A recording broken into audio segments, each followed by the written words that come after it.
Bismillahirrahmanirrahim. Assalamualaikum warahmatullahi wabarakatuh.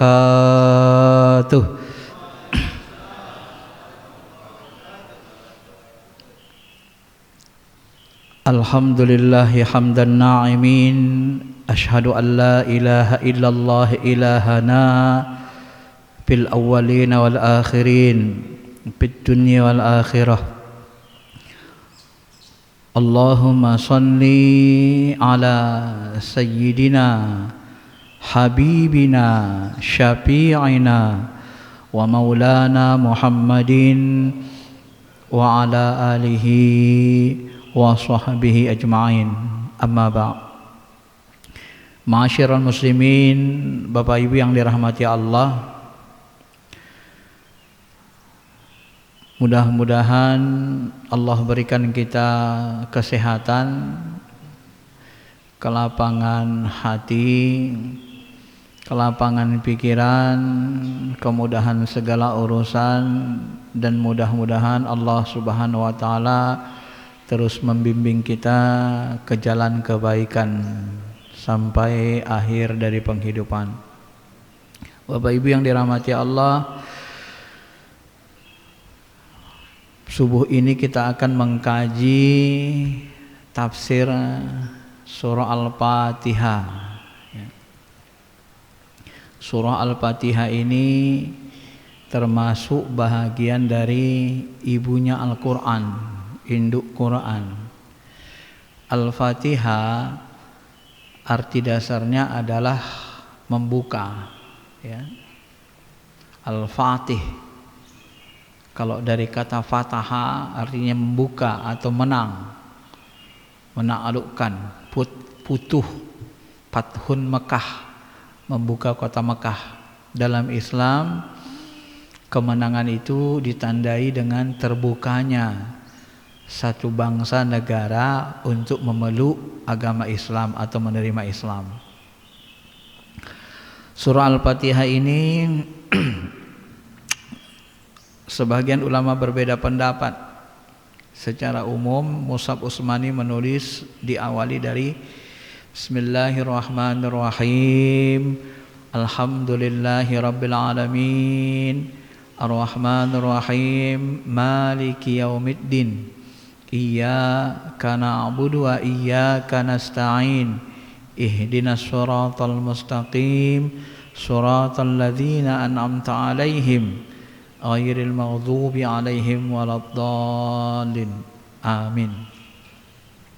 Tapi sebagian ulama mengatakan surah Al-Fatihah ini disebut juga surah Alhamdu. Dia memang sab'ul masani, 7 ayat yang dibaca berulang-ulang, tetapi diawali dari Alhamdulillahi rabbil alamin, Ar-Rahmanir-Rahim. Bismillahnya tidak termasuk bahagian dari Fatihah. Lalu ayat ke-7-nya mana? Ayat ke-6-nya siratal ladzina an'amta 'alaihim, ke-6, ghairil maghdubi 'alaihim waladdallin, 7. Tetapi pendapat ini ya tidak masyhur. Artinya pendapat yang kita pegang adalah seperti ini yang tertulis di dalam Mushaf Utsmani. Maka nanti dalam kajian hukum Islam, Abu Bakar dan Umar sholat itu kan tidak jahir bismillahnya, langsung saja Alhamdulillahi rabbil alamin. Sebagian ulama mazhab mengatakan Abu Bakar dan Umar itu baca bismillah, tetapi suaranya sir, enggak kedengaran bismillahnya. Adapun Utsman dan Imam Ali itu dijaharkan bismillahnya, ya. Jadi mereka tidak saling tuduh bila sesat, satu menjaharkan satu tidak. Itu di tingkat sahabat utama. Bapak Ibu yang dirahmati Allah, asbabun nuzulnya Al-Fatihah ini diriwayatkan oleh Imam Muslim, An-Nasa'i, Ibnu Hibban, Tabrani dan Hakim dari Ibnu Abbas. Beliau berkata, ketika Nabi SAW duduk-duduk bersama Jibril, ya, maka beliau mendengar sesuatu datang dari atas langit. Ya, Jibril melihat ke langit dan berkata, "Hai Muhammad, ini adalah seorang malaikat yang datang. Sungguh dia diturunkan khusus untukmu, padahal malaikat ini tidak pernah turun sebelumnya." Malaikat itu pun mendatangi Nabi SAW dan memberi salam kepada beliau, ya, Nabi kita Muhammad SAW, dan berkata, "Berilah kabar tentang dua cahaya, dua ayat yang belum pernah diberikan kepada nabi-nabi sebelumnya." Apa itu? Yaitu Al-Fatihah, Fatihatul Kitab, dan penutup surah Al-Baqarah, Khawatim Al-Baqarah. Penutup surah Al-Baqarah itu Bapak Ibu, itu yang kita kenal, ya, lillahi ma fis samawati wa ma fil ardi wa in tubdu ma fi anfusikum aw tukhfuhu yuhasibukum bihillah, dan seterusnya sampai nanti ayatnya la yukallifullahu nafsan illa wus'aha, dan seterusnya sampai selesai. Nah, jadi Al-Fatihah ini belum pernah turun sebelum-sebelumnya, dan ini merupakan surah yang sangat penting kedudukannya di dalam Al-Quran, ya.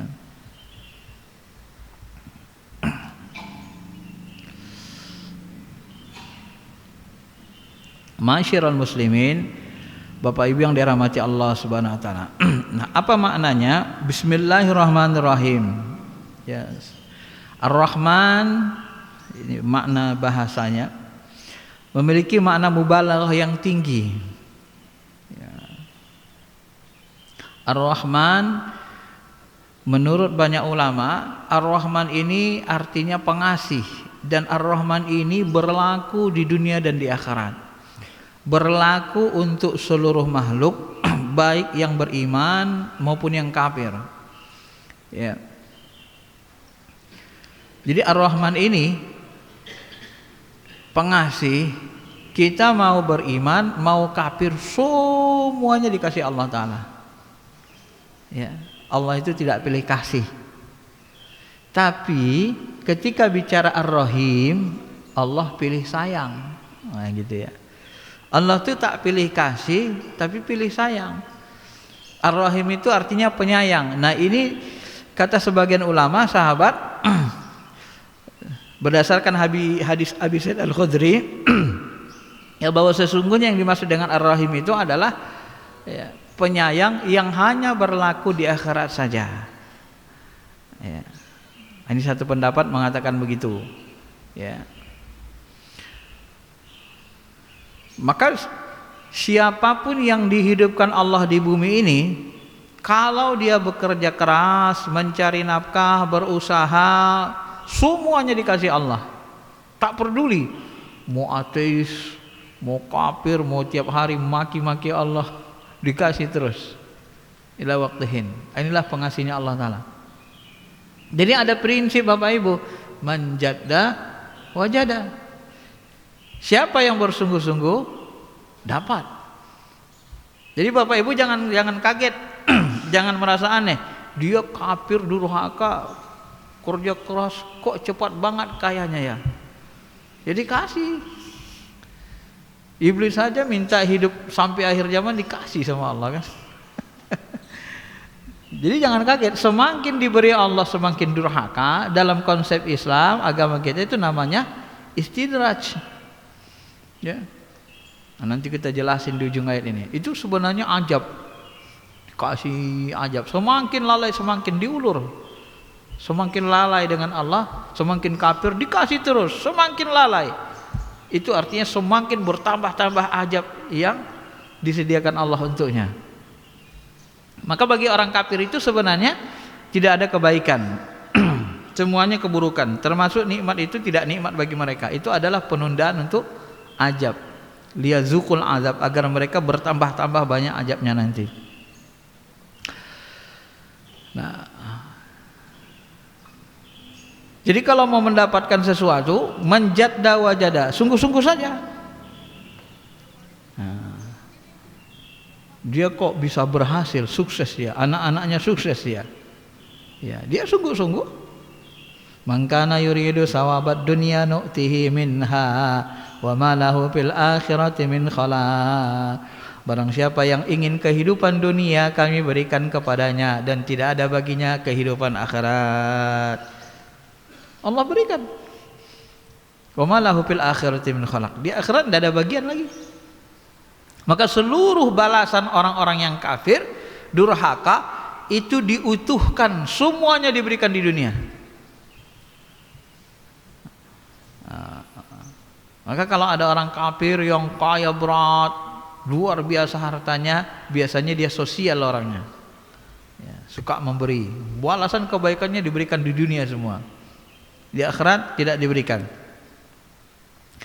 Nah, sedangkan Rahman, Rahim, dia bermakna adalah penyayang, hanya diberikan Allah Subhanahu wa taala di akhirat saja, khusus bagi orang yang beriman.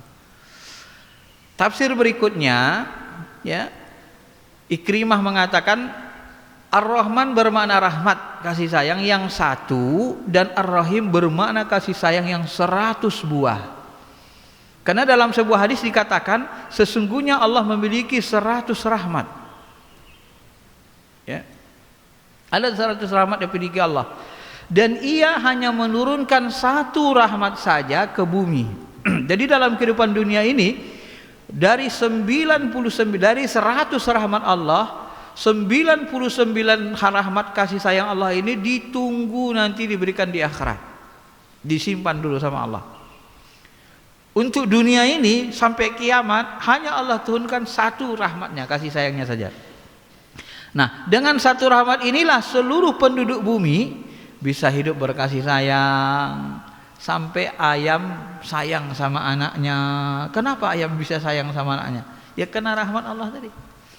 Jadi satu rahmat Allah itu sudah bisa memenuhi seluruh kehidupan kasih sayang manusia di bumi, ya. Di akhirat nanti 99 lagi baru diturunkan. Maka Bapak Ibu bisa bayangkan betapa tidak bisa dibandingkannya kenikmatan dunia dengan kenikmatan akhirat.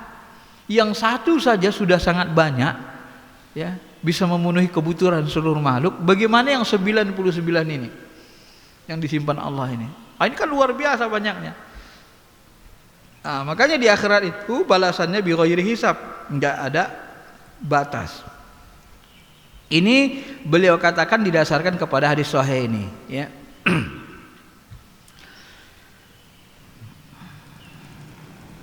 Kemudian alhamdulillahirabbil alamin. Jika engkau mengatakan alhamdulillahirabbil alamin, maka ungkapan ini adalah bahagian dari ungkapan rasa syukur kepada Allah Subhanahu wa taala, ya. Maka kalau kita mendapat rezeki, diajarkan Nabilah kita mengungkapkan alhamdulillah tatimmas binikmati tatimmas sholihah. Segala puji bagi Allah terhadap nikmatnya yang dia menyempurnakan kebaikan-kebaikan. Kalau mendapat keburukan menurut ukuran kita, apa yang kita ucapkan? Alhamdulillah ala kulli hal. Enggak boleh mencela juga. Segala puji bagi Allah terhadap segala keadaan. Kenapa? Yang buruk atau musibah itu sebenarnya juga baik buat orang beriman, ya. Maka segala puji bagi Allah atas segala hal baik.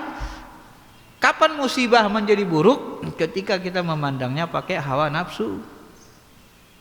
Segala sesuatu kalau kita pandang pakai hawa nafsu menjadi buruk. Tapi kalau kita memandangnya dengan pandangan Allah, dengan pandangan Allah dan Rasulnya, maka musibah bagi orang beriman menghapuskan dosa. Musibah bagi orang beriman meningkatkan derajat, menambah kemuliaan. Jadi tidak ada yang buruk. Maka kulluhum khair, seluruhnya bagi orang beriman itu baik, ya. Enggak ada yang buruk. Kenapa? Kalau dia mendapat nikmat dia bersyukur, kalau dia mendapat musibah atau sesuatu yang buruk menurut pandangannya, dia bersabar, dan sabar itu baik baginya. Nah, itu orang beriman luar biasa memang hidupnya, ya. Tidak sama dengan orang-orang kafir. Ibnu Abbas mengatakan, kata alhamdulillah adalah kalimat syukur. Jika seorang mengatakan demikian, maka Allah akan menjawabnya, hambaku telah bersyukur kepadaku. Inilah yang kita sebut dalam hadis sahih, dalam hadis kursi, bahwa ketika kita sholat, alhamdulillahi rabbil alamin, itu kan dialog, dijawab Allah, hambaku telah bersyukur kepadaku, ya. Ibnu Abbas juga mengartikan kalimat alhamdulillah rabbil alamin, segala puji bagi Allah yang menguasai seluruh makhluk, seluruh langit beserta isinya, seluruh bumi beserta penghuninya, serta segala yang hidup antara keduanya, baik yang nampak mata, yang diketahui atau tidak. Nah, ini makna alhamdulillah secara frase. Adapun Rabbil Alamin, menurut Ibnu Abbas dan Mujahid, maksud Rabb itu adalah Tuhannya jin dan manusia. Rabb, ada istilah Ibnu Taimiyah, dia buat tauhid rububiyah, tapi kita tidak membahas itu, ya. Rabb itu arti dasarnya pendidik, penata, pengatur. Rabbul Alamin, Allah lah yang menciptakan, mendidik, menata, mengatur alam semesta. Alamin itu lebih kepada makhluk yang hidup, ya. Tuhannya jin dan manusia, Tuhannya anak Adam, Malik Yaumiddin, ya. Sebahagian membaca Maliki Yaumiddin, ini ma-nya dipendekin. Jadi kalau ada bapak ibu dengar orang baca Maliki Yaumiddin, itu qiraahnya beda. Dalam Al-Quran itu ada qiraah sab'ah, 7 cara membaca Al-Quran. Nah, salah satunya Maliki Yaumiddin. Kita sering memakai qiraah Maliki Yaumiddin, ma-nya dipanjangkan, ya. Versi ini diriwayatkan dari Anas bahwa Rasulullah SAW, Abu Bakar, Umar dan Utsman semuanya membaca kedua versi itu. Kadang-kadang Maliki Yaumiddin, kadang-kadang Maliki Yaumiddin, dua-duanya, ya. Kemudian iyyaka na'budu wa iyyaka nasta'in, ya, sudah menjadi ketetapan dalam bahasa mendahulukan maf'ul bih. Iyyaka ini maf'ul bih. Dalam bahasa Arab ada na'budu, na'budu kami menyembahmu, kami menyembah, iyyaka hanya kepadamu. Ada mubtada khabar atau fi'il fa'il, kemudian ada maf'ul bih. Maf'ul bihnya didahulukan dalam kalimat. Seharusnya na'budu iyyaka, tapi Al-Quran menyebut iyyaka na'budu, didahulukan iyyakanya. Iyyaka ini maf'ul bih. Dalam bahasa Arab, mendahulukan maf'ul bih ini menjadikan terjadinya makna ikhtisas, pembatasan. Artinya hanya, ya, hanya kepadamu, iyyaka hanya kepada engkau ya Allah, enggak yang lainnya. Maka kami tidak menyembah sesuatu pun selain engkau ya Allah, kami tidak meminta pertolongan kepada selain engkau ya Allah. Sebab selain Allah tidak bisa memberikan pertolongan. Jadi iyyaka itu memberi makna pembatasan, ya. Nah, secara kalimat ayat ini juga menjelaskan bahwa kita harus mendahulukan ibadah. Iyyaka na'budu, hanya kepadamu lah kami menyembah, beribadah. Jadi kalau kita mau minta pertolongan Allah, wa iyyaka nasta'in, hanya kepadamu lah kami memohon tolong, meminta tolong. Sebelum kita meminta pertolongan kepada Allah, maka dulukanlah ibadah. Dulukan sholat taubat, dulukan sholat hajat, dulukan bertasbih, memuji Allah, ya. Ibarat kita datang silaturahmi ke rumah orang, assalamualaikum. Setelah salam, sebelum kita minta tolong, ya kita bawa oleh-oleh, kita cerita dulu kebaikannya macam-macam. Nah, sudah selesai nanti cair suasana hati nikmat, barulah kita ungkapkan hajat kita. Kira-kira begitu, ya. Sama manusia pun kita begitu, nggak boleh langsung to the point. kurang beradab namanya. Kepada Allah pun begitu. Istighfar dulu, mohon ampun kepada Allah, baca sholawat, tasbih memuji Allah. Kalau bisa sholat dulu, sholat hajat, baru minta pertolongan. Nah, ayat ini juga mengatakan bahwa ya mengandung arti ma'rifah ubudiyah. Artinya ma'rifah tentang ibadah. Ya.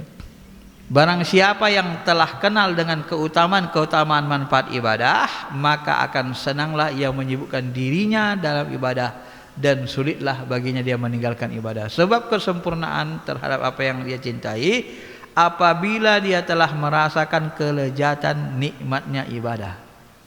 Nah, itu makna iyyaka na'budu wa iyyaka nasta'in, makna ringkasnya. Kemudian ihdinas shiratal mustaqim.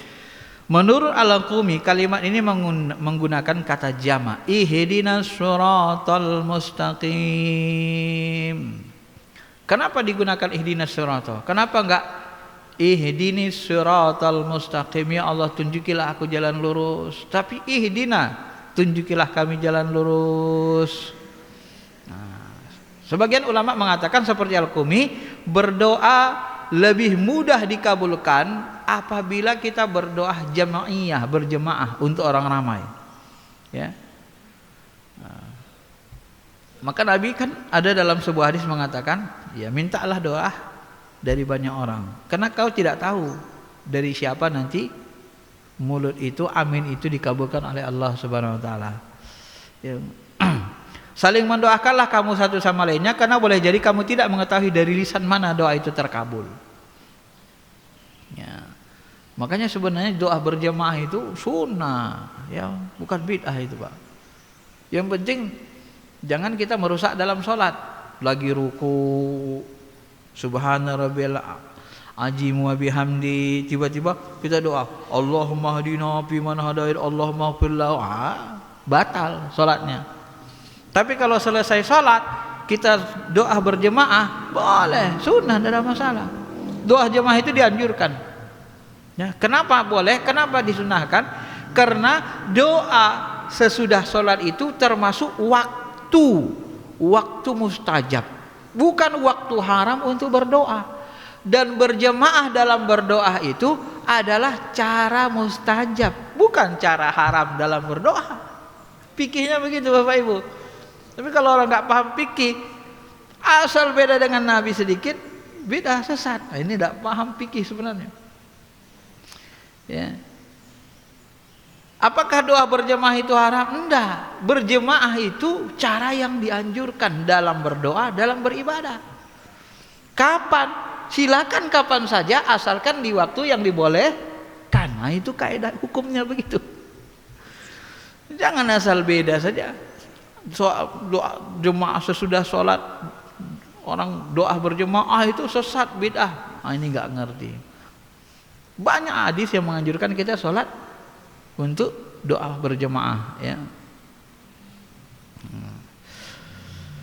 Kemudian beliau mengatakan doa minta hidayah juga diutamakan Allah dalam surah ini, karena minta hidayah adalah sebaik-baik doa. Kenapa minta hidayah sebaik-baik doa?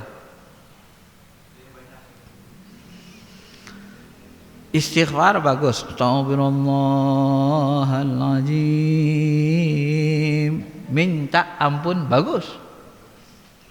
Tapi doa meminta hidayah lebih bagus dari istighfar menurut sebagian ulama. Kenapa? Kalau kita sudah diberikan hidayah oleh Allah, petunjuk, maka dengan sendirinya kita memohon ampun, dengan sendirinya kita mendekat kepada Allah Subhanahu wa taala. Tapi kalau kita diampuni oleh Allah, belum tentu kita tetap dekat kepada Allah. Itulah hebatnya doa minta hidayah ini. Allahumma inni as'alukal huda wat tuqa wal afafa wal ghina. Itu kan doa yang diajarkan Nabi. Ya. Allahumma inni as'alukal huda wat tuqa. Ya Allah, berikanlah aku petunjuk, wat tuqa, ketakwaan. Ya. Dan ini lebih utama. menurut sebagian ulama. Nah, Wahbah Juhani mengatakan sebenarnya Bapak Ibu ada 5 hidayah. Ada 5 macam hidayah yang Allah berikan kepada manusia. Yang pertama hidayah ilham al-fitr. Hidayah bentuk ini diterima sejak lahir. Hidayah ini seperti hasrat memakan, minum. Ini kalau dalam bahasa Indonesia apa namanya nih? Ya, kalau lapar kita mau makan gitu. Itu juga bagian hidayah. Hidayah ilham al-fitr, hidayah sifat kemanusiaannya gitu ya, bawaan manusia. Baik kalau dia lapar, nangis dia, mau makan, mau minum. Semua orang mengalaminya. Ya. Termasuk binatang, ini seluruh orang milikinya termasuk binatang. Kemudian hidayah hawas. Hidayah penyempurnaan bentuk pertama. Hidayah ini lebih sempurna terdapat pada hewan, sedangkan pada manusia berkembang secara perlahan. Hidayah akal. Jadi akal ini juga bagian dari hidayah, petunjuk. Waktu kita menafsirkan surah An-Nur kemarin, Imam Al-Ghazali itu disebutkan, ya nur itu, petunjuk itu salah satunya akal. Jadi akal itu nggak boleh dihinakan. Yang pertama kali diciptakan Allah adalah akal, Nur Muhammad. Ya. Kenapa? Karena Al-Quran ini, sunnah ini, hadis ini, agama ini hanya diperuntukkan kepada orang berakal. Dan akallah yang diberikan Allah kemampuan untuk memahami. Dan kalau kita tidak berakal, maka kita tidak menjadi mukallaf. Orang gila wajib sholat gak? Gak wajib. Ya. Pokoknya semua yang nggak berakal atau nggak sempurna akalnya itu tidak dibebani kewajiban. Anak-anak belum berakal, wajib nggak sholat? Nggak wajib. Orang tidur hilang akalnya, wajib nggak sholat? Nggak wajib. Makanya kalau ketiduran tiba-tiba bangun jam 8 pagi, nggak sengaja, bukan disengaja ya, langsung aja sholat subuh. Nggak perlu pakai kodo-kodo, niat kodo, langsung aja sholat subuh. Tapi kalau disengaja udah bangun jam 5, masih jam 5, tidur lagi Kalau sengaja gitu, paksa niatnya kodo. Tapi kalau ketiduran tidak sengaja, tidak perlu kodo, langsung saja sholat subuh. Ya. Kenapa? Rufi al-qalami an salas. Diangkat pena, tidak dicatat dosa bagi orang yang dari 3 orang. Pertama adalah orang yang gila, hatta yufik, al-majnun hatta yufik, orang gila sampai dia sadar dari gilanya.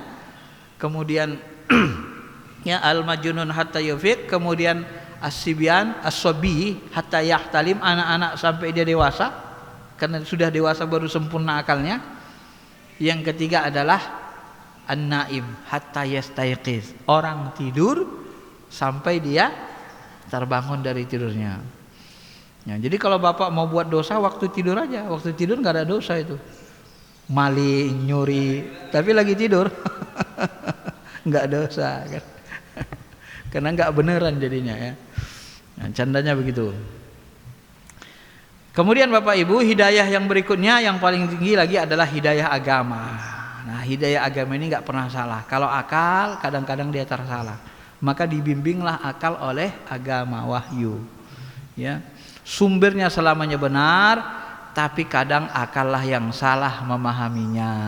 Ya, sebagaimana orang Khawarij salah memahami ayat Al-Quran. Ya.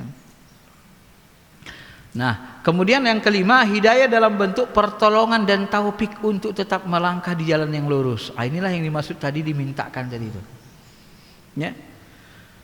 Baik dan kesuksesan. Bentuk ini lebih khusus dari bentuk keempat, dan inilah yang dimaksud dengan ihdinas siratal mustaqim.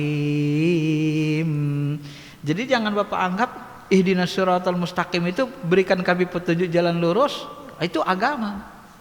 Bukan itu sebenarnya. Lebih dalam dari itu. Yang dimaksud adalah ihdinas siratal mustaqim, kita diberikan Allah pertolongan dan taufik untuk di jalan lurus, untuk taat, untuk sukses dalam hidup sesuai dengan bakat kemampuan kita. Ya, Itu dimaksud dengan hidayah yang dimohonkan tadi. Bukan hidayah ihdinas siratal mustaqim, ya Allah tunjukilah kami jalan yang lurus. Al-Quran, ini Al-Quran jalan lurus. Kita ini sudah ditunjuki Allah. Udah ada wahyu, udah ada agama, udah ada Quran. Benar? Al-Quran itu kan petunjuk.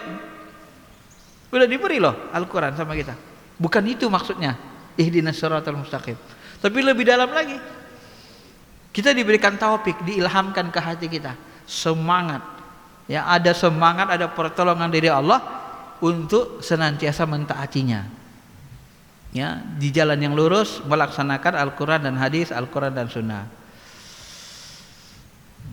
Maka dengan kata beliau, Wahab Juhani, maka dalam Al-Quran terdapat dua jenis hidayah secara umum. Pertama, hidayah umum, yaitu petunjuk kemaslahatan pada kehidupannya, yang termasuk dalamnya adalah poin pertama sampai keempat. Kedua adalah hidayah khusus, itulah pertolongan dan taufik untuk menetapkan kebaikan dan keberuntungan.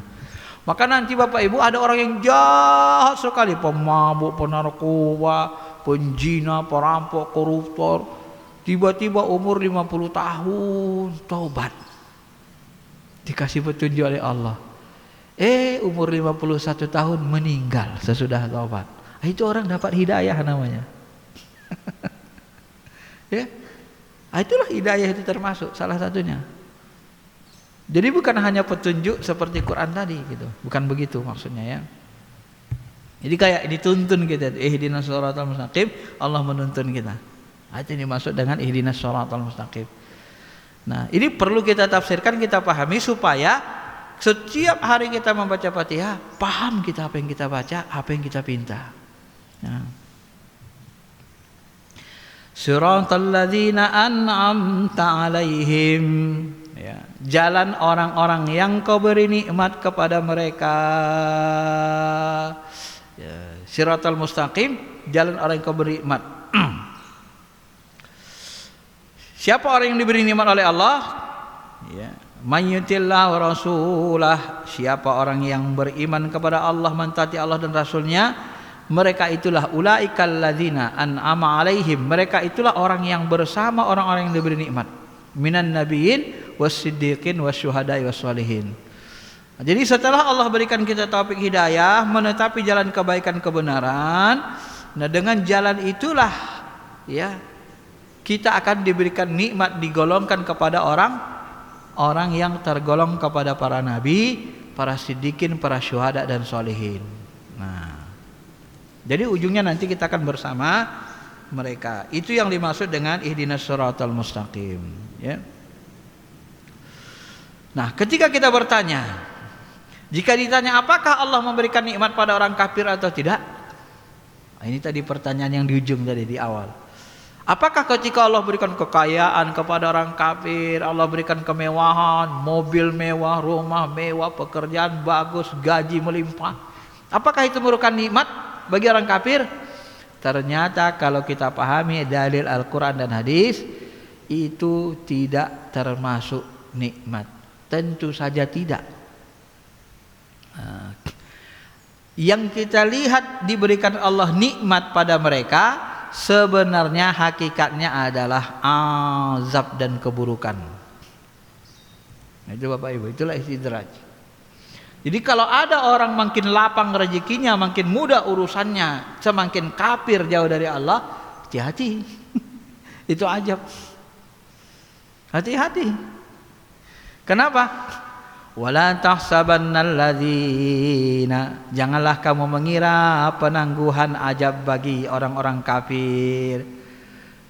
Khairul lahum, baik bagi mereka, sesungguhnya kami memberi tangguh bagi mereka supaya bertambah-tambah dosa mereka. Nah, coba Bapak Ibu bayangkan, pahami baik-baik.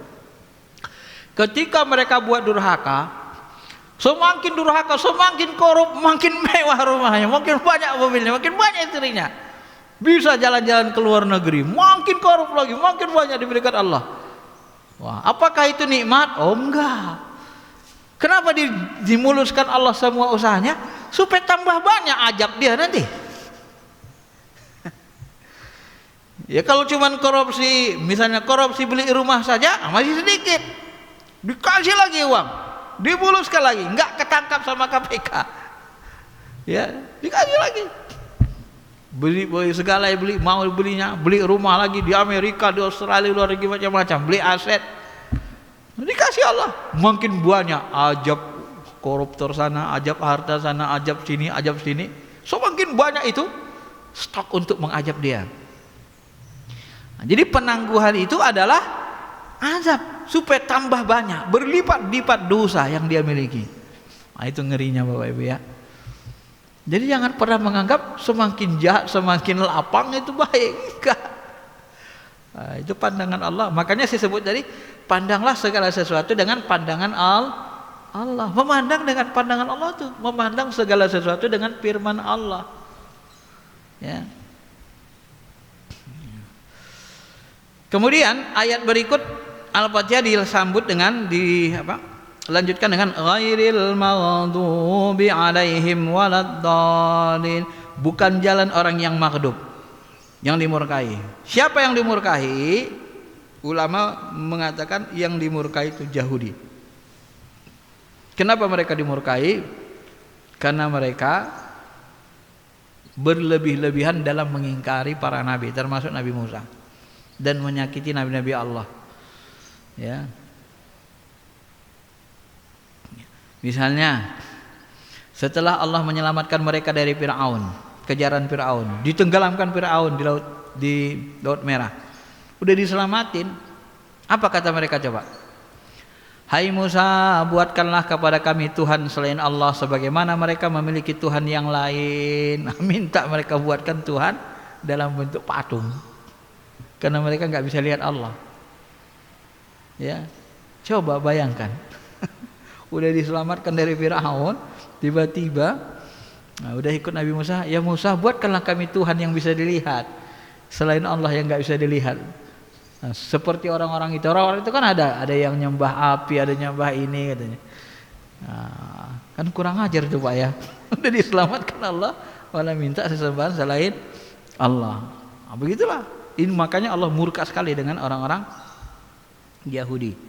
Adapun orang yang dhalin itu orang Nasrani. Ya. Kenapa orang Nasrani disebut orang yang sesat, orang yang dhalin? Ya. Karena mereka berlebihan dengan ucapan mereka yang mengatakan innal masihu ibnullah, sesungguhnya Nabi Isa putra Allah. Mereka mengatakan Nabi Isa itu anak Allah. Ya. Padahal Allah itu lam yalid wa lam yulad, tak beranak dan tidak diperanakkan. Kalau beranak layak enggak jadi Tuhan, Pak? Hah? Ibu lah Bapak, pikirlah dengan logis. Kalau punya istri, punya anak, layak enggak jadi Tuhan?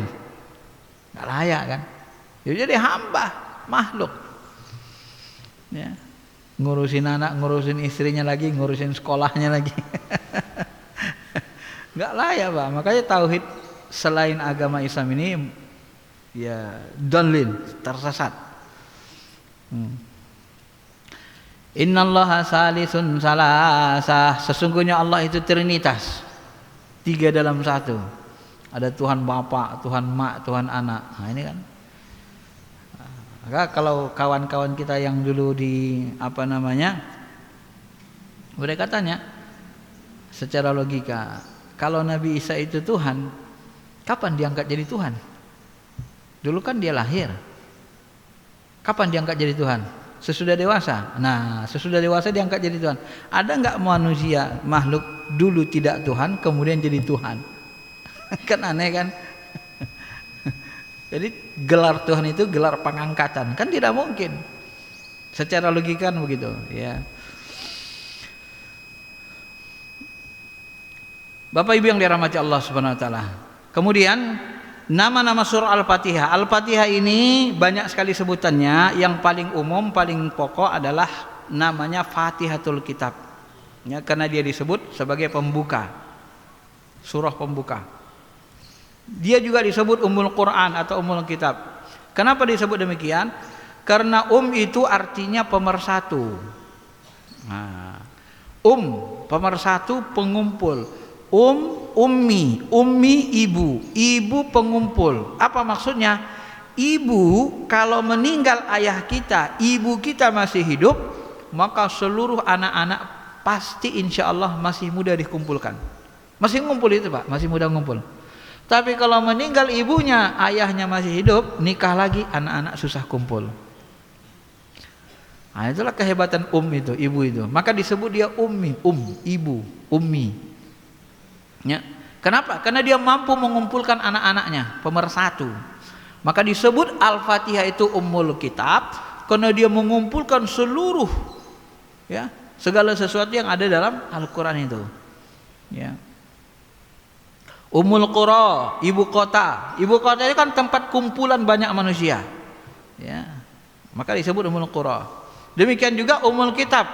Makna dasar yang terkandung dalam surah Quran ada di dalam surah Al-Fatihah. Yang ketiga yang paling masyhur disebut juga dengan nama Sab'ul Masani, ya. 7 ayat yang dibaca berulang-ulang. Inilah yang saya sebut tadi. Sebagian besar ahli Kufah berpendapat Fatihah itu terdiri dari 7 ayat dengan Bismillahirrahmanirrahim. Ini diambil dari riwayat para sahabat tabi'in.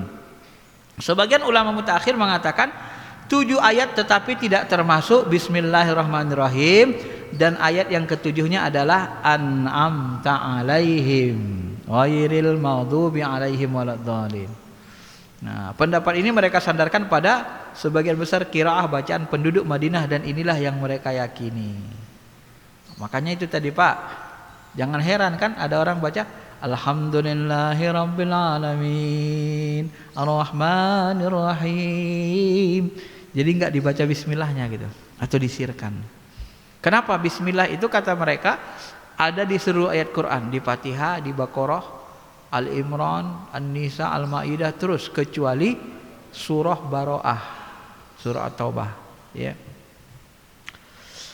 Al-Fatihah juga disebut dengan ya, surah Alhamdu, pujian kepada Allah, As-Salah, doa, kemudian Asy-Syifa, penyembuh, Fatihatul Kitab, menyembuhkan segala macam penyakit, riwayat dari ini.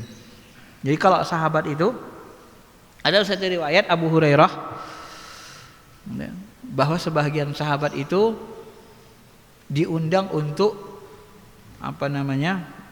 sebagian sahabat minta bantuan di satu kaum karena mereka kehabisan bekal. Penduduk desa itu tidak membantu mereka. Lalu tiba-tiba pimpinan mereka sakit. Ya, pimpinan mereka sakit. Kemudian dipanggillah sahabat tadi. Kamu teman Nabi Muhammad ya, katanya. Iya. Kemudian diminta sakit, dirajahlah sakitnya itu. Dirajah, pakai apa ngerajahnya? Pakai surah Al-Fatihah. Sembuh. Tapi sebelum merajah mereka bilang, kalau bisa kami menyembuhkannya nanti, maukah kalian membantu kami? Kami kasih syarat. Ya, kalian harus memberikan bantuan kepada kami.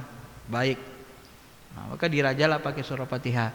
Maka banyak sekali sebenarnya ulama-ulama ini ya yang paham dengan kedalaman makna Fatihah. Itu Fatihah itu Pak, karena tiap hari kita baca itu menjadi amalan rutin. Jadi karena tiap hari dibaca, dia energinya sangat kuat. Segala sesuatu ayat yang tiap hari dibaca, ia memiliki energi yang melimpah. Nah, kalau dalam bahasa energinya begitu Pak. Ya. Segala sesuatu yang setiap hari kita baca, kita amalkan rutin, kita baca rutin, dia memiliki energi yang melimpah. Nah, maka ketika ada satu penyakit, kita baca dengan Fatihah, berwasilah dengan itu, insya Allah langsung sembuh. Walaupun mungkin menurut sebagian ulama hadis ini lemah, tapi secara maknanya hadis ini masih makbul, bisa diterima. Yang penting kita yakin dan kita mengamalkan Fatihah itu. Nah, sedikit saya kasih tahu rahasianya. Ada ayat kursi di rumah kita, tiba-tiba masuk santet atau aura hitam ke rumah kita. Yang satu masuk saja dia, yang satu lagi begitu masuk, ayat kursinya itu memancarkan cahaya, langsung santetnya, ilmu hitamnya itu langsung terpental. Kenapa yang satu bisa masuk, yang satu tidak bisa masuk?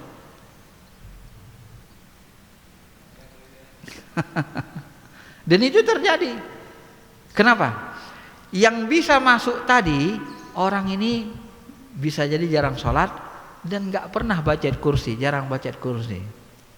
Jadi ayat kursi yang di rumahnya itu tidak menjadi raja. Ya. Dan menulis ayat kursinya itu ya orang-orang biasa sembarangan. Maka di dalam tarikat itu Pak, kalau kita membuat asma Allah menjadi raja, menjadi penyembuh, berenergi, menulis ada syaratnya. Menulis ayat itu, menulisnya kita harus hadir hati ingat Allah. Begitu putus hadir hati dari Allah, ulangi lagi terpaksa. Berwudu, itu nulis. Nah setelah kita tulis, kita pajang di rumah, itu kita amalkan. Setiap habis sholat kita baca ayat kursi sepaling. Habis sholat baca terus ayat kursi satu paling. Imam Ali mengatakan salah satu yang membuat dia kuat itu dalam sebuah hadis adalah karena dia sering baca ayat kursi satu paling. Nah begitu masuk kekuatan hitam itu kan dia seperti raja namanya. Itulah kalau bahasa saya namanya jimat dari asma Allah namanya. Jadi begitu masuk kekuatan hitam, ke ayat kursi itu dia memancarkan cahaya, menambah energi, dia tangkap itu dihabis, udah terpental sihir itu, guna-guna itu terpental, nggak jadi masuk ke rumah. Kenapa? Dia punya energi asma Allah, ada energinya. Kenapa? Karena kita mengamalkan ayat itu dan kita menulisnya dengan penuh kekhusyuan. Bisa dipahami Bapak Ibu? Itulah nanti yang buat berbeda amalan itu. Maka amalan-amalan yang sering Bapak lakukan di dalam Al-Hikam misalnya, sering kita membaca apa? Apa yang sering kita lakukan? Subhanallah, subhanallah, subhanallah, bisalat. Alhamdulillah, alhamdulillah 33 kali. Allah Akbar, Allah Akbar. Dan ditutup 100 kali dengan Allah Akbar kabir, alhamdulillah kasih. Rutin kita lakukan. Tiba-tiba kita ditimpa musibah. Apa kita sebut? Ya Allah, aku berwasilah dengan amalan tasbih, tahmid, tahlil, subhanallah, alhamdulillah, la ilaha illallah. Ya Allah, aku berwasilah dengan amalanku ini, ya Allah, sembuhkanlah anakku ini. Aku berwasilah dengan amalanku ini, ya Allah, luluskanlah anakku di perusahaan ini, baikkanlah dari perusahaan ini. Wah, ya Allah, anakku ini mau bayar uang kuliah, ya Allah, sudah nggak ada lagi yang bantu. Mau minjam tetangga sudah malu, pinjaman yang lama belum nggak lagi. Bantu ya Allah, berkat amalan ini. Itu amalan kita itu Pak, itu seperti malaikat dia. Kalau di alam ruh, alam akhirat, itu amalan itu nanti menjelma seperti malaikat, malak milik kita. Nah, amalan itu akan selalu mendoakan kita. Amalan itu punya energi, dia tidak mati. Maka banyak sekali nanti Bapak Ibu akan jumpai ketika kita sholatnya nggak bagus, sholatnya itu dicampakkan seperti kain kotor. Ketika kita mati, amalan kita bagus, datang amalan kita itu, siapa kamu? Aku adalah amalanmu selama di dunia. Hidup dia Pak, ada energinya. Amal itu menjemah makhluk seperti malaikat, makhluk cahaya. Ya, itu hadis-hadis sahih semua begitu. Ketika kita mati datang seorang malaikat. Kamu siapa? Kok ganteng tampan sekali? Kok wangi sekali? Aku adalah amal solehmu selama di dunia. Jadi jangan sepele dengan amalan-amalan itu. Termasuk amal-amal sunnah. Walaupun kecil-kecil tapi rutin. Ahabbul amalu indallahi adwamuha wa in qalla. Amalan yang paling dicintai Allah adalah yang terus menerus, adwamuha, karena dia punya energi.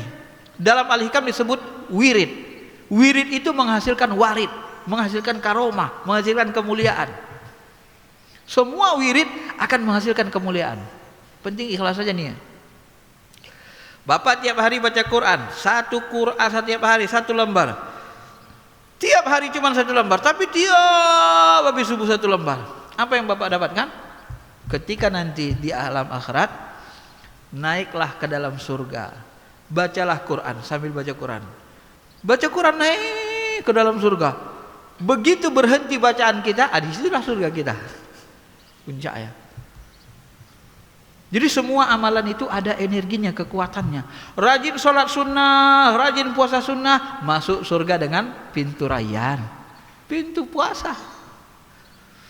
Jadi semua amalan itu nggak boleh disepelekan, walaupun kecil. Semua dia punya kali. Tasbih, tahmid, tiga itu. Itu mau meninggal kita nanti. Ghufirallahu ma taqaddama min dzambi. Allah hapuskan seluruh dosanya walau kana fi zabadil bahar. Wah, itu di Sahih Bukhari Muslim. Walaupun dosamu sebanyak buih di lautan, amalkanlah itu. Subhanallah, subhanallah, subhanallah, alhamdulillah, alhamdulillah, alhamdulillah, Allahu akbar, Allahu akbar, Allahu akbar. Sebelum kita meninggal nanti dihapuskan seluruh dosa kita. Walaupun sebanyak buih di lautan. Ada jemaah tanya ke saya, "Ustadz, bagaimana kalau dia buat dosa besar? Kalau dia pernah mencuri, pernah berzina, pernah korupsi, pernah merampok?" Nah, saya bilang gini, kalau dia pernah melakukan dosa besar, ihdinas siratal mustaqim. Nanti sebelum dia mati Allah tunjuki hatinya untuk bertobat. Allah tunjuki berkat amalan, subhanallah, subhanallah, alhamdulillah. Nah, kalau dia terus menerus, itu yang pertama. Kalau dia buat dosa besar, yang kedua pasti nanti subhanallah, alhamdulillah, Allahu akbarnya itu menjadi dia tinggalkan dengan sendirinya. Nggak bisa istiqomah dia ngamalkan itu, Pak. Kenapa? Ya karena dia buat dosa besar, gugur dia nanti, nggak istiqomah ngamalkannya. Itu antara dua saja. Tapi kalau dia bisa terus istiqomah, ditunjuki Allah hatinya, dijadikan dia bertobat sebelum meninggal. Tapi kalau dia tidak istiqomah, dia buat dosa besar, gagal amalannya itu, tidak istiqomah. Akhirnya dia menjadi pendosa besar gitu ya. Kemudian yang ke-9 al-kafiyah, penyempurna. Nah, ini udah habis waktunya ya. Kita habiskan sedikit lagi ya biar habis bahasannya. Keunggulan Fatihah, Imam Suyuti dalam kitab Durrul Mansur tafsirnya mengutip banyak hadis, saya kumpul keunggulan Fatihah. Fatihah adalah ayat yang diturunkan dari perbendaharaan Arasy di samping ayat kursi. Dari Fatihah itu ayat merupakan perbendaharaan Arasy. Dan khawatim Al-Baqarah dan Al-Kautsar. Andainya Al-Fatihah ditimpang dengan seluruh Al-Quran lainnya, maka Fatihah 7 kali lebih berat. Oh, ini dalam hadis disebut. Jadi Fatihah itu bisa 7 kali lebih berat daripada seluruh Al-Quran kalau ditimbang. Maka dia disebut Ummul Quran kan. Siapa yang membaca Fatihah sama dengan membaca Taurat, Injil, Zabur dan Furqan, Al-Quran. Setara. Siapa yang mengetahui tafsir Fatihah, maka sama seperti mengetahui seluruh kitab dan ayat yang diturunkan oleh Allah Subhanahu wa taala. Nah, ini udah kita tafsirkan Fatihah, Pak. Jadi enggak salah lagi melangkah. Enggak salah melangkah kan? Ada orang seperti yang tadi, ada orang mewah hidupnya tapi jahat durhaka, istidraj. Bukan nikmat kan, jadi selesai. Barang siapa mengetahui tafsir Fatihah sama dengan mengetahui seluruh kitab dan ayat yang diturunkan Allah. Orang yang tidak membaca Fatihah dalam sholatnya, maka sholatnya khidak, tidak diterima, rusak. Ya. Maka Imam Syafi'i mewajibkan kita baca Fatihah tiap rakaat. Dalam riwayat lain disebut, jika engkau membaca Alhamdulillahirabbil alamin, maka bacalah Bismillahirrahmanirrahim, karena ia termasuk ibu Quran, ibu kitab dan Sab'ul Masani. Ini riwayat yang mendukung bahwa Bismillah itu bahagian dari Al-Fatihah. Jadi diringkas isi dari surah Fatihah ini, ya, segala perbuatan kita hendaklah didahului dengan bacaan Bismillah. Bismillahirrahmanirrahim, dengan nama Allah. Semua buat baik baca Bismillah supaya berkah. Bismillah, dengan nama Allah, beserta Allah, dibantu Allah mengerjakannya, dan untuk Allah karena Allah mengerjakannya, untuk mendapatkan ridhonya. Allah mengajari kita cara bersyukur, ya alhamdulillahirabbil alamin, Allah penguasa alam akhirat. Ini intisarinya saja. Kemudian kita harus senantiasa beribadah, dan sebelum minta tolong kita ibadah dulu. Ya. Ini merupakan adab ya. Di samping itu Allah memberi petunjuk pada kita dengan Quran. Ya, petunjuk secara umum adalah Al-Quran. Dan yang terakhir kita ambil hukumnya sedikit. Menurut Wahbah Juhelwi ada beberapa kandungan hukum dalam ayat ini. Cara bersyukur, alhamdulillah alamin, membaca Fatihah dalam sholat. Nah ini, Mazhab Hanafi tidak mewajibkan Fatihah dibaca dalam salat. Kewajiban itu hanya terletak pada imam, dan orang salat sendiri hanya wajib membaca Al-Quran minimal 6 huruf. Faqra'u ma tayassara minal Qur'an, itu dalil mereka ya. Bacalah yang mudah dari Quran. Jadi Bapak Ibu, kalau ada orang mu'alaf belum menghafal Fatihah, dia macam mana salatnya? Kalau mazhab Hanafi, ya baca saja yang mana yang mudah. Alif lam mim dzalikal kitabul la raiba fihi hudal lil muttaqin, itu aja boleh. Yang penting ada 6 huruf. Minimal 6 huruf. Alhamdulillahirabbil alamin, itu aja boleh. Nah, itu orang yang baru masuk Islam kalau belum bisa Fatihah. Tapi baca Fatihah gampang ya, dimudahkan Allah. Nah, ini dalil mereka. Ini sebenarnya dalil membaca dari Quran dalam sholat. Nah, adapun yang memerintahkan wajibnya membaca Quran. Adapun menurut Malikiyah, Syafi'iyah, ini yang kita pegang, wajib baca Fatihah, wajib ain, baik imam ataupun sendiri. Jadi setelah imam baca Fatihah, kita baca Fatihah. Ya, baca Fatihah, hanya didengar telinga. Jangan keras-keras. Kalau keras-keras Nabi marah. Itu namanya saling mengganggu kalau keras. Bismillahirrahmanirrahim. Alhamdulillahirrahmanirrahim. Oh, ganggu sebelah. Bismillahirrahmanirrahim. Alhamdulillahirrahmanirrahim. Pelan aja. Ini didasarkan kepada hadis, ya. Tidak ada la sholata liman lam yaqra bi Fatihatil kitab. Tidak sah salat bagi orang yang tidak membaca Al-Fatihah. Ada yang menyebutnya tidak sempurna. Tapi yang paling banyak dipahami ulama hukum, tidak sah. Bacaan tidak berbahasa Arab. Ulama fikih sepakat tidak boleh membaca Quran selain dengan bahasa Arab. Kenapa? Al-Quran itu diturunkan dalam bentuk bahasa Arab, ya. Jangankan Al-Quran dalam bahasa Indonesia, ya. Bismillahirrahmanirrahim. Ketika orang sholat, Bismillahirrahmanirrahim. Saya bukan orang Arab, saya orang Indonesia. Maka dijual dengan nama Allah yang Maha Pengasih lagi Maha Penyayang, segala puji bagi Allah. Boleh gak? Batal sholatnya, ya. Batal, gak boleh. Jangankan waktu sholat, waktu azan saja itu tidak dibolehkan kita mentang-mentang kita orang Padang, ya. Aku bukan orang Arab, aku azan gak usah lah Allahu Akbar, Allahu Akbar. Allah nanggarang, Allah nanggarang. Boleh gak? Gak boleh, azan saja gak boleh, ya. Disunnahkan, gak boleh merubah-rubah yang sudah fix, ya. Apalagi dalam sholat.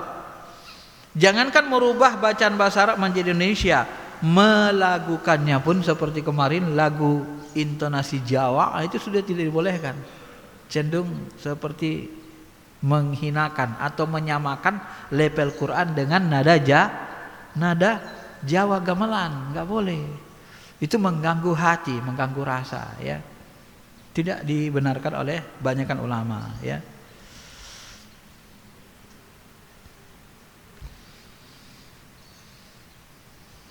Dan Al-Quran itu mukjizat secara lapas dan makna. Ini sudah kita jelaskan yang lalu. Kata amin, waladdallin, amin, bagi orang yang sholat. Setiap orang sholat baca amin. Adapun imam sholat maka membaca dengan sir, suara halus. Menurut Hanafiyah dan Malikiyah karena ia merupakan doa. Adapun Syafi'i dan Hambali, imam menjahirkan, ya, menjahirkan suara amin dalam sholat jahar maghrib, isya, subuh, berdasarkan hadis riwayat Bukhari dan Muslim. Kesimpulannya, surah Fatihah adalah umul Quran yang isinya meliputi seluruh ayat-ayat Quran, karena di dalamnya sudah terkandung sebutan nama Allah dan sifatnya, pujian, pengakuan seorang hamba, keyakinan pada hari pembalasan, maliki yaumiddin, dan petunjuk hidup yang harus dilalui oleh seorang mukmin. Oke, saya kira itu aja, ya. Mudah-mudahan bisa dipahami nambah ilmu. Masya Allah, subhanallah, telah dibahas ya tafsir dari Al-Quran surat Al-Fatihah yang begitu amat besar ya manfaat dari surat Al-Fatihah. Baik, jamaah sekalian, ada yang mau bertanya, kami persilahkan. Dari bapak-bapaknya ada yang mau tanya? Ada yang mau tanya dari bapak-bapak? Ya, silakan Pak, silakan. Assalamualaikum warahmatullahi wabarakatuh, Pak Ustadz. Waalaikumsalam. Ini ada saya mau bertanya. Saya pernah mendengar ya, Allah memasukkan manusia ke surga tuh. Allah memasukkan manusia ke surga karena rahmatnya. Sedangkan tadi disebut hanya satu rahmat Allah yang diturunkan ke bumi untuk semua makhluk dari 100 rahmat yang dimiliki Allah. Yang jadi pertanyaannya, rahmat Allah yang mana yang memasukkan manusia ke surga dan bagaimana mendapatkannya? Itu aja, terima kasih. Assalamualaikum warahmatullahi wabarakatuh. Ini pertanyaannya bagus. Ini hati-hati dalam memahami hadis sahih ini, Bapak Ibu ya. Kata Nabi dalam hadis sahih begini, la yadkhulul jannah ahadikum bi'amali. Kamu masuk surga bukan karena amal-amal perbuatanmu, bal birahmatillah, tetapi semata-mata karena kasih sayang Allah. Walakin saddidu, di ujung hadis disebut, oleh karena itu akan tetapi tetaplah kamu saddidu, berbuat baik, berbuat lurus. Ada pendapat yang keliru, terpeleset mengatakan berdasarkan hadis ini ya, Nabi Muhammad itu tidak maksum ya, tidak dijamin masuk surga. Kenapa? Amalan Nabi itu tidak bisa membuat dia masuk surga. Yang membuat masuk surga itu rahmat Allah, sampai begitu kan. Nah, ini hati-hati memahaminya Bapak Ibu. Ada orang, kamu beramal soleh ya, aku nggak mau beramal lah. Kenapa? Amal soleh pun kita bukan amal soleh kita masukin ke surga. Yang masuk kita ke surga itu rahmat Allah loh, bukan amal soleh katanya pula. Hati-hati Bapak Ibu, saya ingin jelaskan begini. Rahmat itu artinya kasih sayang. Kapan rahmat Allah, kasih sayang Allah muncul? Apabila, jadi kan, apabila kita beriman dan beramal soleh. Kasih sayang Allah itu hanya diberikan kepada orang beriman dan orang yang taat kepadanya. An'amta alaihim minan nabiyyin wasiddiqin. Ya. Itu pasang-pasangan. Ketika kita beramal soleh taat, turun rahmat kasih sayang Allah, Rahman Rahim. Ketika kita durhaka, yang turun murka, maghdub, dhalin, ya kan? Yang turun murka. Jadi pasang-pasangan dia. Ya. Cuma kita tidak boleh mengklaim, tidak boleh menghakimi, memponis orang. Kamu ini pasti kamu masuk neraka. Belum tentu. Nanti di ujung hidupnya bisa dia tobat, kamu yang masuk neraka, kamu jadi ingkar kepada Allah. Nggak bisa mastiin orang. Maka tidak boleh sombong. Ya. Syekh Abdul Qadir Jilani pernah ditanya seseorang, Syekh, bisakah Allah membuat aku jumpa dengan seorang pemabuk pendosa? Bisakah Allah membuat aku yang jahat ini, memabuk, penjina, pendosa ini, menjadi wali Allah seperti dirimu katanya, menjadi orang taat seperti dirimu? Bisa. Allah kuasa atas segala sesuatu, kata saya. Bisakah Allah menjadikan engkau yang sudah taat dekat dengan Allah menjadi durhaka seperti diriku? Langsung tersungkur dia menangis, sujud nangis ke Allah meraung-raung. Dengan pertanyaan itu, takutnya dia disesatkan oleh Allah Ta'ala. Langsung sujud dia ke tanah, meraung menangis Syekh Abdul Qadir Jilani dengan pertanyaan seorang pendosa itu. Apa yang tak bisa dilakukan Allah? Semakin dekat kita dengan Allah, semakin takut kita jauh, dijauhkan dari dirinya. Nah, itulah. Jadi kalau ditanya rahmat Allah yang mana yang menurunkannya, ya, yang mana aja, pokoknya kita berbuat baik. Setiap kebaikan itu pasti berisi rahimnya Allah, kasih sayangnya Allah. Seorang penjinah perempuan ketika dia melihat seekor anjing kehausan, diambilnya air dari sumur, dikasihnya minum. Karena kasih sayangnya kepada makhluk Allah, Allah hapuskan dosa jinanya. Allah hapuskan dosanya. Itu hak Allah. Turun rahmat Allah. Kenapa rahmat Allah tadi turun? Karena dia berbuat baik, muncul kasih sayangnya. Maka bahasa Nabi dalam hadis sahih, irhamu man fil ardi yarhamukum man fis sama. Sayangilah makhluk di bumi, niscaya langit akan menyayangimu. Ya, sayangi makhluk Allah. Bagaimana kita menyayangi makhluk Allah?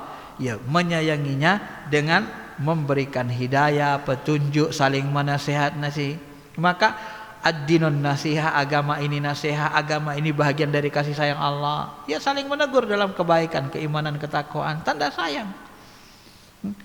Kenapa kita menegakkan keadilan? Karena kita sayang. Sayang kita kepada orang beriman supaya jangan dia zalim. Kata Nabi kan begini, ya, cegahlah saudaramu dari menjalimi, bantulah saudaramu yang dijalimi dan orang yang menjalimi. Sahabat bertanya, ya Rasul, kalau orang dijalimi kami bantu, paham kami, tapi bagaimana dengan orang yang berbuat jalim? Bagaimana bantunya? Tahan tangannya supaya dia tidak berbuat jalim, supaya dia tidak masuk neraka. Jadi di situ bahasa Nabi, unsur akhaka zaliman aw mazluman. Jadi menahan orang berbuat jahat itu bahagian dari menolong saudara kita, gitu loh. Jadi kita menegakkan keadilan itu dalam rangka menolong saudara kita supaya jangan berbuat jalim, supaya yang satu lagi tidak dijalimi. Jadi kejaliman itu basisnya adalah kasih sayang. Wa ma arsalnaka illa rahmatan lil alamin. Ini yang banyak dilupakan Allah. Rasul itu diutus untuk menegakkan rahmat, sebagai rahmat, kasih sayang, bentuk kasih sayang Allah.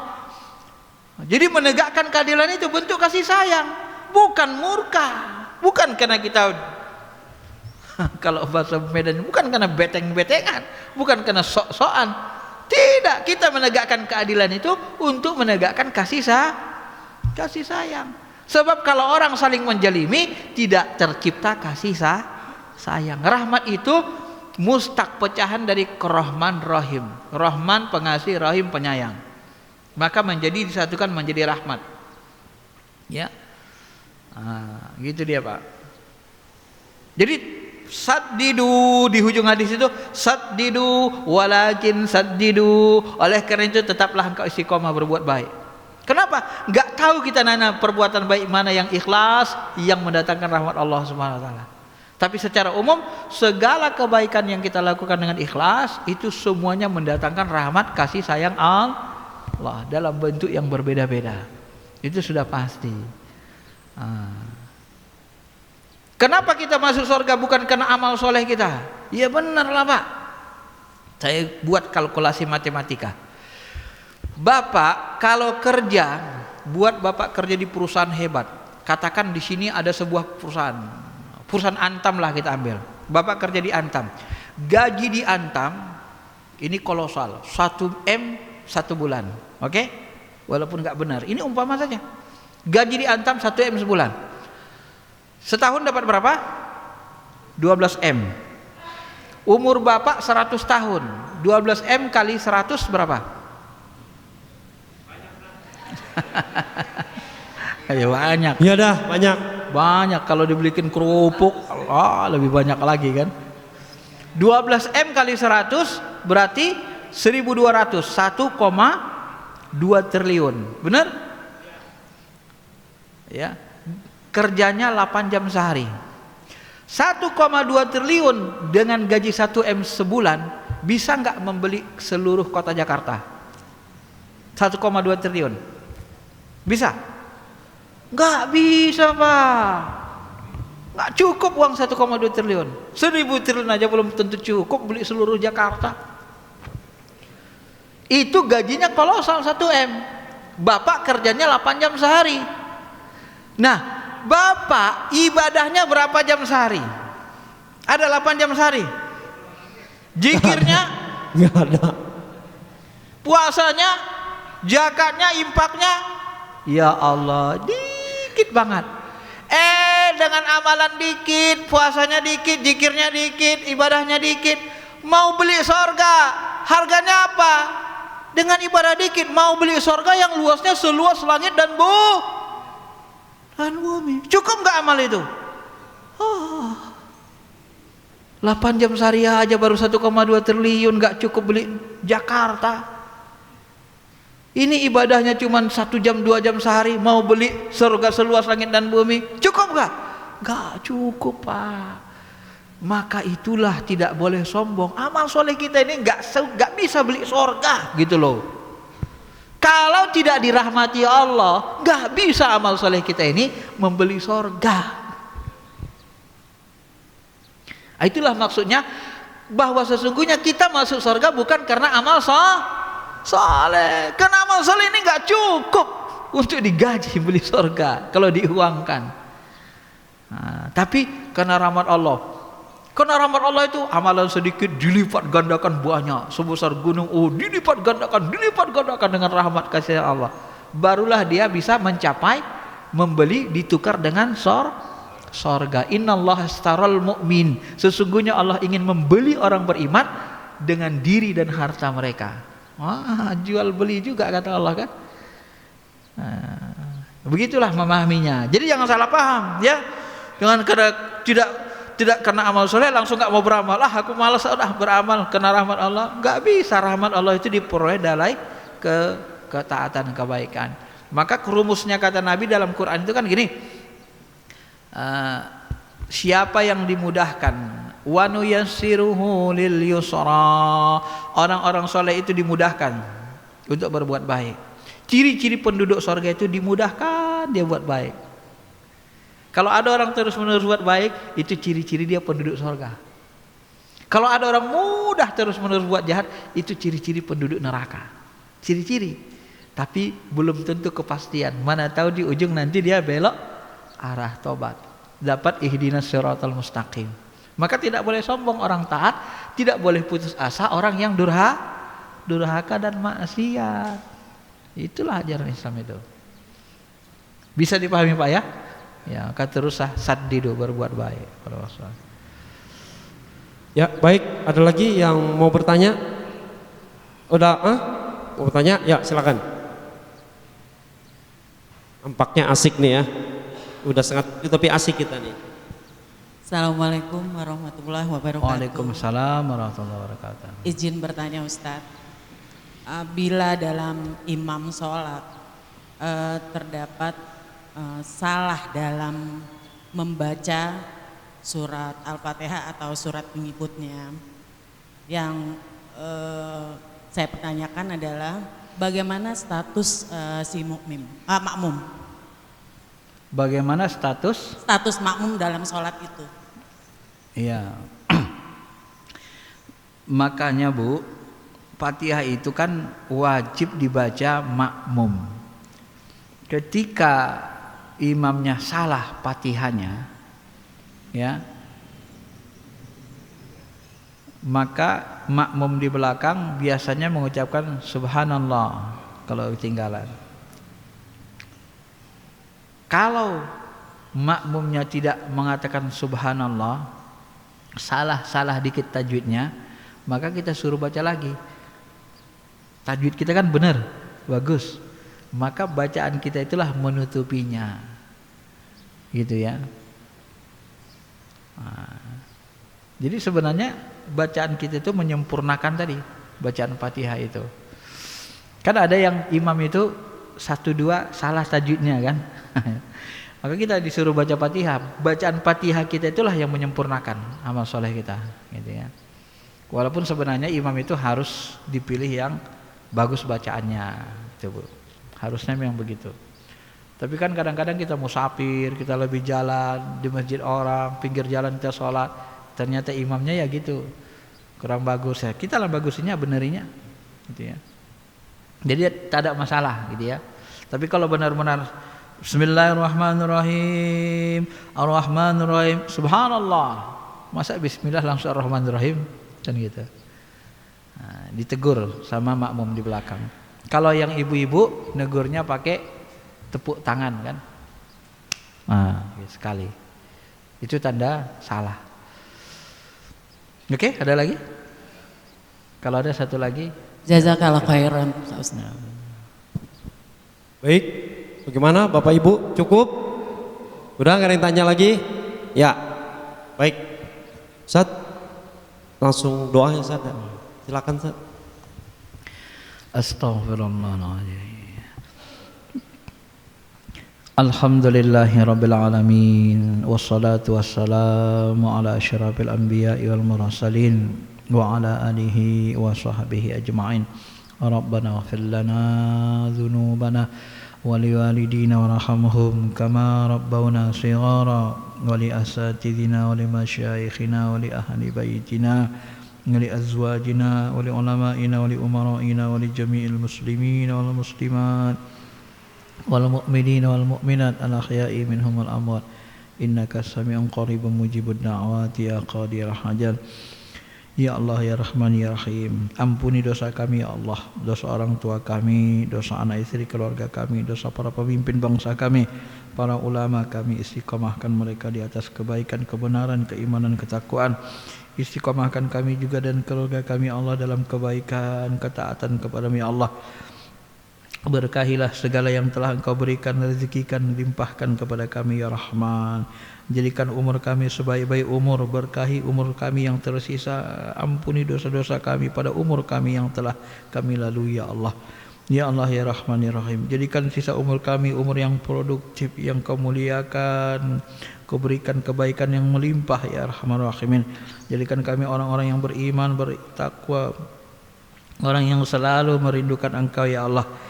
Orang yang hatinya berisi kecintaan kepadamu ya Allah, kepada Rasulmu ya Rahman. Ya Allah, jika kami kelak kembali kepadamu, panggillah kami dalam keadaan husnul khotimah. Saat hati kami ya Allah sangat mencintaimu ya Allah, saat hati kami rindu berjumpa kepadamu, berjumpa kepada Rasulmu ya Allah. Masukkanlah kami ke dalam golongan orang yang soleh. Ihdinas shiratal mustaqim. Berikan kami petunjuk, hidayah, taufik-Mu ya Allah. Tetapkanlah dalam hati kami petunjuk, hidayah dan taufik dari Engkau ya Allah, sehingga kami bisa menetapi kebaikan, ketaatan ya Arhamar Rahimin. Rabbana atina fid dunya hasanah fil akhirati hasanah wa qina adzabannar. Sallallahu ala khairi khalqihi nabiyina Muhammadin wa ala alihi wa sahbihi ajma'in. Walhamdulillahi rabbil alamin.